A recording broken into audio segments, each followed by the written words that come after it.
Checking in at the airport. Paul and Gary are at the airport talking about where to check in for their flight. Do you know where the check-in counter is? I'm not sure. Let's check the board. I see it. Flight 877, counter 3. Which way is that? This place is so big. I don't want to start walking in the wrong direction. Oh, there's 7 and 8 and 9, I must be the other way. All right. Let's go. We're pretty late. Boarding is starting soon.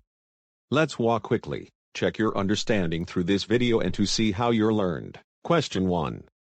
Which check-in counter do they have to go to? Have you find out through this video? If yes, that's great. Otherwise, you have to take my correct answer for references below. They have to go to counter 3. Question 2. How big is the airport? Have you find out through this video?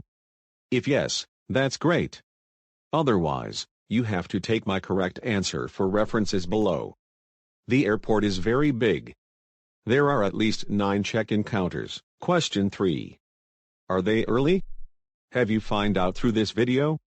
If yes, that's great. Otherwise, you have to take my correct answer for references below. No, they don't have much time.